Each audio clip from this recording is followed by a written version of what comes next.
الرحمن الرحيم ولا تقولوا لمن يقتل في سبيل الله أموات بل أحياء ولكن لا تشعرون صدق الله المولانا العظيم وبلغنا رسوله النبي الأمين المتين المبين الكريم ونحن على ذلك لمن الشاهدين والشاكرين والحمد لله رب العالمين. لکھتا جائے گا قلم کاغذ بھی بھرتا جائے گا، لکھتا جائے گا قلم کاغذ بھی بھرتا جائے گا، ایک لفظ کربلا پھر بھی نہ لکھا جائے گا. لکھتا جائے گا قلم کاغذ بھی بھرتا جائے گا، ایک لفظ کربلا پھر بھی نہ لکھا جائے گا. اب باب جنت پر نمازیں دستکیں دیں گی مگر، باب مطلب ہوتا ہے دروازہ. لکھتا جائے گا قلم کاغذ بھی بھرتا جائے گا، ایک لفظ کربلا پھر بھی نہ لکھا جائے گا. باب جنت پر نمازیں دستکیں دیں گی مگر، کربلا سے پوچھ کے دروازہ کھولا جائے گا. باب جنت پر نمازیں دستکیں دیں گی مگر، کربلا سے پوچھ کے دروازہ کھولا جائے گا. اور تمام ظلم تیری زندگی پہ ٹوٹ پڑے. پوری دنیا پر جتنے ظلم ہوئے ہیں، ستم ڈھالے گئے ہیں، سب کو ایک پلڑے پہ رکھ دیا جائے اور آقا حسین پر جو ظلم ہوئے ہیں اس کو ایک پلڑے پہ رکھ دیا جائے، آقا حسین کا ظلم بھاری پڑ جائے گا جو آقا حسین پر ظالموں نے ظلم کیے. اللہ اکبر. لیکن وہ ایک امتحان تھا. تمام ظلم تیری زندگی پہ ٹوٹ پڑے، صد آفری تیری ہمت پر تو نہیں ٹوٹا حسین. تمام ظلم تیری زندگی پہ ٹوٹ پڑے، صد آفری تیری ہمت پر تو نہیں ٹوٹا حسین. جانے نماز کیوں نہ ہو سجدہ تیرا حسین، جانے نماز کیوں نہ ہو سجدہ تیرا، تیری سانس تو ٹوٹی پر وضو نہیں ٹوٹا حسین. جانے نماز کیوں نہ ہو سجدہ تیرا، تیری سانس تو ٹوٹی پر وضو نہیں ٹوٹا. اتنا وقت نہیں ہے کہ میں کربلا کے پورے منظر کو بیان کروں، لیکن کربلا ایک ایسی جنگ ہے، کربلا ایک ایسا میدان ہے، پورا اسلام آپ کو کربلا کے میدان میں نظر آئے گا. بھائی بھائی کی محبت دیکھنی ہو تو کربلا دیکھیے، چچا بھتیجے کی محبت دیکھنی ہے تو کربلا دیکھیے، بھائی بہن کی محبت دیکھنی ہے تو کربلا دیکھیے، باپ بیٹے کی محبت دیکھنی ہے تو کربلا دیکھیے، ماں بیٹے کی محبت دیکھنی ہے تو کربلا دیکھیے، بیوی شوہر کی محبت دیکھنی ہے تو کربلا دیکھیے، اسلام کی محبت دیکھنی ہے تو کربلا دیکھیے، صبر دیکھنا ہے تو کربلا دیکھیے. پورا اسلام کربلا میں موجود ہے، پورا اسلام. سفر کب کرتے ہیں؟ شعبان، 2 شعبان کو، یعنی رمضان سے پہلے سفر کرتے ہیں، مکہ شریف نکلتے ہیں. کربلا کے میدان میں کب پہنچتے ہیں؟ 2 محرم الحرام کو. کربلا سے پہلے حور تھے سپاہی، ابھی حور. یزید نے حکم دیا، پہلے آقا حسین کی بارگاہ میں سینکڑوں خط آئے. اتنا وقت نہیں ہے کہ میں تفصیل سے بیان کروں، ایک اشارہ دے رہا ہوں. پھر آقا حسین مدینہ شریف سے مکہ شریف آئے، مکہ شریف سے پھر آپ سفر کرتے ہیں کوفے کے لیے. جب کربلا کا میدان کچھ دور رہ جاتا ہے تو حور 1000 سپاہی کے ساتھ آقا حسین کو گرفتار کرنے کے لیے آتا ہے. تو جب حور آیا دوڑاتے ہوئے گھوڑے، 1000 سپاہی اس کے ساتھ تھے، سلام کیا.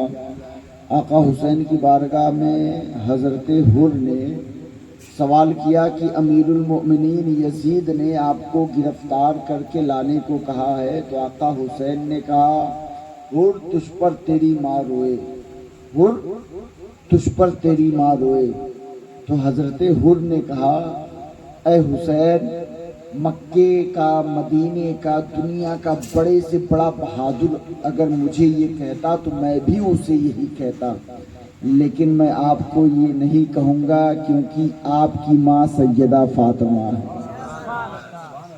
یہی ادب تھا کہ حضرت حر کو یزیدیوں کی فوج سے نکال کر آقا حسین کی فوج میں شامل کر دیا۔ آقا حسین کی طرف سے پہلی شہادت جو ہوئی کربلا کے میدان میں حضرت حر کی ہوئی تھی، لیکن بہرحال وقت زیادہ ہو جائے گا۔ حضرت قاسم کی شہادت آپ سن لیجیے، پھر بعد کربلا ایک واقعہ، پھر اس کے بعد انشاءاللہ صلاۃ والسلام ہو جائے گا۔ برادران ملت اسلامیہ، سب کو معلوم ہے کہ 7ویں محرم الحرام کو پانی بند کر دیا گیا۔ پہلے 1000 سپاہی آئے، پھر 2000 آئے، پھر 4000 آئے، پھر 10,000 آئے، پھر 12,000 آئے، 20,000 آئے، پھر 22,000 آئے۔ 72 کے مقابلے 22,000، اللہ اکبر! یہ کہاں کا انصاف ہے؟ وہ بھی نہتے، کوئی سازو سامان نہیں تھا لڑنے کے لیے، کوئی، وہ بھی 3 دن کے بھوکے پیاسے۔ ڈاکٹر الحاج علامہ مولانا آصف رضا سیفی فرماتے ہیں ابھی 48 ڈگری تھا، میں نے اپنی آنکھ کے سامنے مرتے ہوئے انسان کو دیکھا ہے، گرمی سے بائک سے آیا، دکان کے اندر جا رہا تھا، گرا مر گیا۔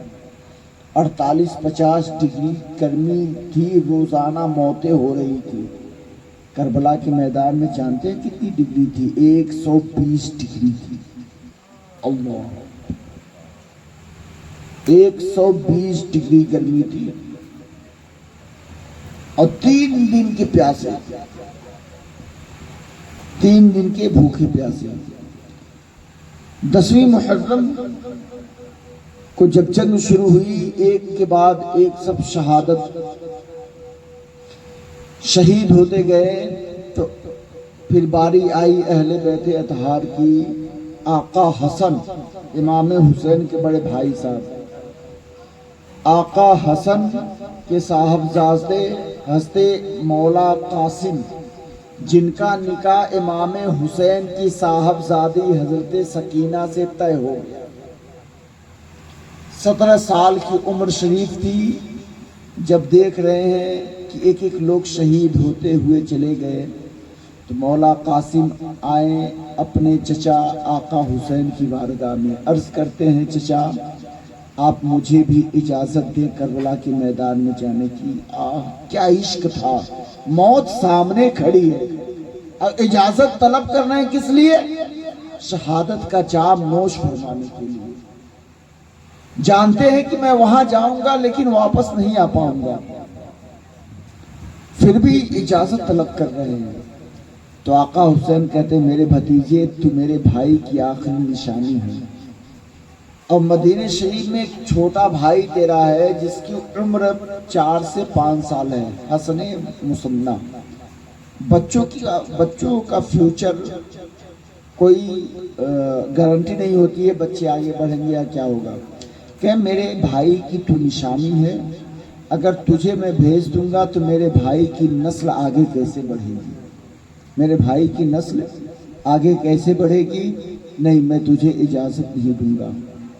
آپ کی آنکھ میں آنسو آ گئے، آپ آئے اپنی پھوپھی امام حسین کی بہن سیدہ طیبہ طاہرہ عابدہ سیدہ زینب کی بارگاہ میں، کہیں پھوپھی آج مجھے لگ رہا ہے کہ آج قاسم یتیم ہو گیا۔ اللہ پر اتنی بڑی بات، جب سے میرے والد کی شہادت ہوئی ہے مجھے کبھی محسوس نہیں ہوا میرے چچا نے اتنی محبت دی، میری پھوپھی نے اتنی محبت دی، مجھے کبھی احساس نہیں ہوا کہ میں یتیم ہوں۔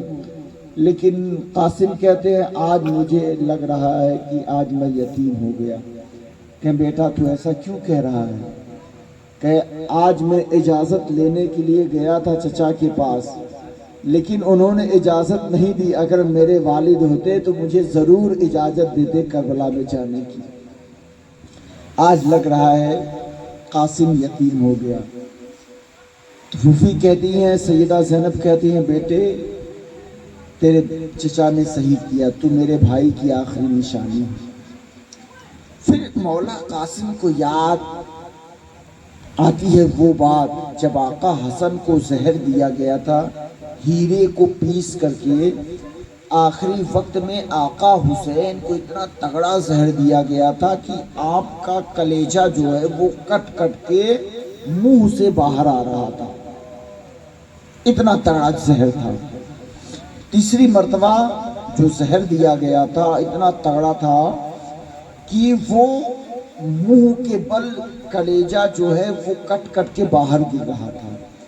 اس عالم میں آقا حسن ایک خط لکھ رہے تھے اور پھر مولا قاسم کو بلاتے ہیں، بازو پہ باندھتے ہیں اور کہتے ہیں بیٹا جب سب سے زیادہ مصیبت تم پر آئے تو تم یہ خط کھول کے دیکھنا، یہ تعویذ کھول کے دیکھنا۔ مولا قاسم کو بات یاد آتی ہے، جب مولا قاسم کو بات یاد آتی ہے ترنت اپنے بازو پر ہاتھ پھیرتے ہیں، وہ تعویذ وہ خط نکالتے ہیں جو ان کے بازو پر بندھا تھا۔ تو اس خط میں جانتے ہیں کیا پہلا لفظ تھا؟ پہلا جملہ کیا تھا؟ بیٹے اس وقت تو کربلا میں ہوگا۔ اللہ اکبر! پورے مدینے والوں کو معلوم تھا آقا حسین کی شہادت مدینے میں ہوگی۔ بیٹے تو اس وقت کربلا میں ہوگا، اگر میں رہتا تو میں اپنے بھائی کے قدموں پہ اپنی جان قربان کر دیتا، اور میں تجھ سے یہی امید کرتا ہوں کہ تو اپنی جان اپنے بھائی کے قدموں پہ قربان، میرے بھائی کے قدموں پہ قربان کر دے۔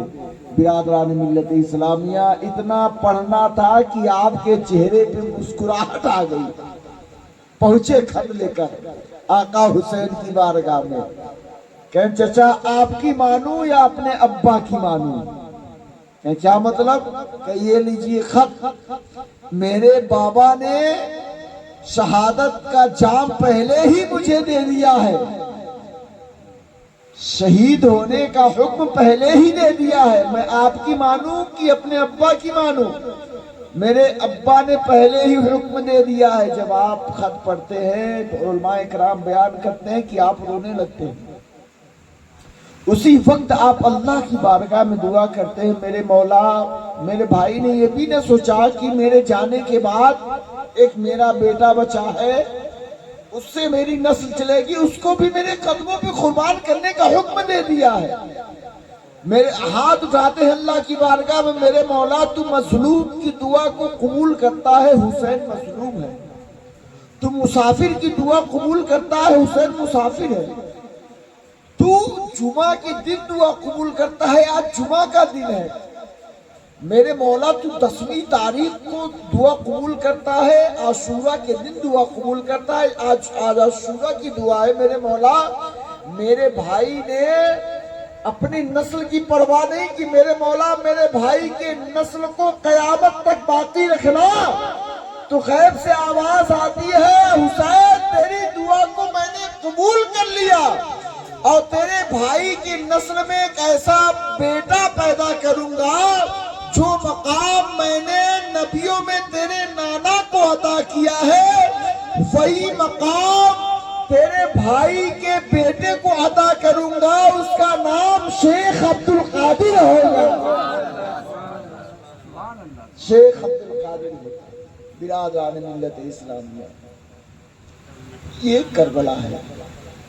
کربلا سنانا اور سننا سب کی بات نہیں ہے، ہماری تو اوقات ہی نہیں ہے کہ ہم کربلا بیان کر سکیں۔ بس آخری بات، اور تقریباً کھانا بھی بالکل تیار ہو چکا ہے، اجازت ہو تو کہوں، نہیں تو پھر صلاۃ و سلام کروں، اس لیے کہ بس اس لیے کہ